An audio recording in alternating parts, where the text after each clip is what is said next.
സങ്കീർത്തനങ്ങൾ അധ്യായം 142. പരുത്തത്തിൻ്റെ പ്രാർത്ഥന. ദാവീദ് ഗുഹയിലായിരുന്നപ്പോൾ രചിച്ച പ്രബോധനഗീതം. ഒരു പ്രാർത്ഥന. ഞാൻ ഉച്ചത്തിൽ കർത്താവിനെ വിളിച്ചപേക്ഷിക്കുന്നു, ശബ്ദമുയർത്തി ഞാൻ കർത്താവിനോട് യാചിക്കുന്നു.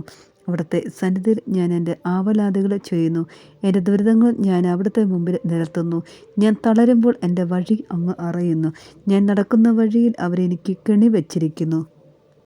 വലതുവശത്തേക്ക് നോക്കി ഞാൻ കാത്തിരിക്കുന്നു, എന്നാൽ ആരും എന്നെ ശ്രദ്ധിക്കുന്നില്ല.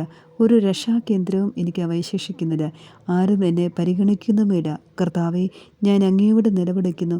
അങ്ങാണ് എൻ്റെ അഭയം, ജീവിക്കുന്നവരുടെ ദേശത്തുള്ള എൻ്റെ അവകാശം എന്ന് ഞാൻ പറഞ്ഞു. എൻ്റെ നിലവിളി ശ്രദ്ധിക്കണമേ, എന്തെന്നാൽ ഞാൻ അങ്ങേയറ്റം തകർക്കപ്പെട്ടിരിക്കുന്നു. പീഡിപ്പിക്കുന്നവരിൽ നിന്ന് എന്നെ രക്ഷിക്കണമേ. അവർ എൻ്റെ ശക്തിക്ക് അതീതരാണ്. തടവറയിൽ നിന്ന് എന്നെ മോചിപ്പിക്കണമേ. ഞാൻ അങ്ങയുടെ നാമത്തിന് നന്ദി പറയട്ടെ. നീതിമാന്മാർ എൻ്റെ ചുറ്റും സമ്മേളിക്കും, എന്തെന്നാൽ അവിടുന്ന് എന്നോട് ദയ കാണിക്കും. സങ്കീർത്തനങ്ങൾ അധ്യായം 143. കാരുണ്യത്തിനും സഹായത്തിനും വേണ്ടി പ്രാർത്ഥന. ദാവീദിൻ്റെ സങ്കീർത്തനം. കർത്താവേ, എൻ്റെ പ്രാർത്ഥന കേൾക്കണമേ, എൻ്റെ യാചന ശ്രവിക്കണമേ. അങ്ങയുടെ വിശ്വസ്തതയിലും നീതിയിലും എനിക്ക് ഉത്തരമരുളണമേ. ഈ ദാസന് ന്യായവിസ്താരത്തിന് വിധേയനാക്കരുത്, എന്തെന്നാൽ ജീവിക്കുന്ന ഒരുവനും അങ്ങയുടെ മുമ്പിൽ നീതിമാനല്ല.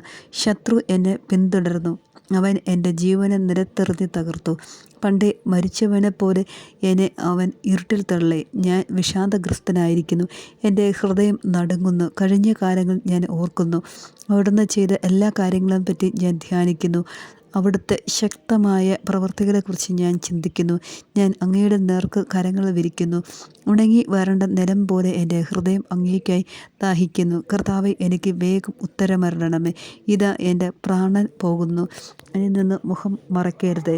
മറിച്ചാൽ ഞാൻ പാതാളത്തിൽ പതിക്കുന്നവരെ പോലെയാകും. പ്രഭാതത്തിൽ ഞാൻ അങ്ങയുടെ കാരുണ്യത്തെപ്പറ്റി കേൾക്കട്ടെ, എന്തെന്നാൽ അങ്ങയിലാണ് ഞാൻ ആശ്രയിക്കുന്നത്. ഞാൻ നടക്കേണ്ട വഴി എന്നെ പഠിപ്പിക്കണമേ, എന്തെന്നാൽ എൻ്റെ ആത്മാവിനെ അങ്ങയുടെ സന്നിധിയിലേക്കാണ് ഞാൻ ഉയർത്തുന്നത്. കർത്താവെ, ശത്രുക്കളിൽ നിന്ന് എന്നെ മോചിപ്പിക്കണമേ. അഭയം തേടി ഞാൻ അങ്ങയുടെ സന്നിധിയിലേക്ക് ഓടി വന്നിരിക്കുന്നു.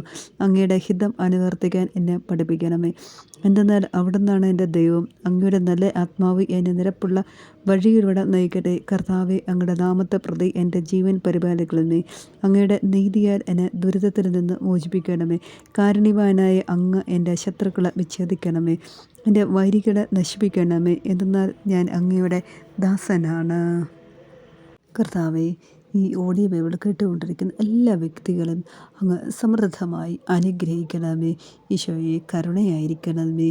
ഈശോയെ, കർത്താവെ, കരുണയായിരിക്കണമേ. പാപികളായ ഇടയങ്ങളോട് കരുണയായിരിക്കണമേ. ഞങ്ങളുടെ മാതാപിതാക്കളും ബന്ധുമിത്രാദികളും സുഹൃത്തുക്കളും പൂർവികന്മാരും വഴി വന്നുപോയ പാപങ്ങൾ അങ്ങ് ക്ഷമിക്കണമേ. ഞങ്ങളെ ശിക്ഷിക്കരുതേ.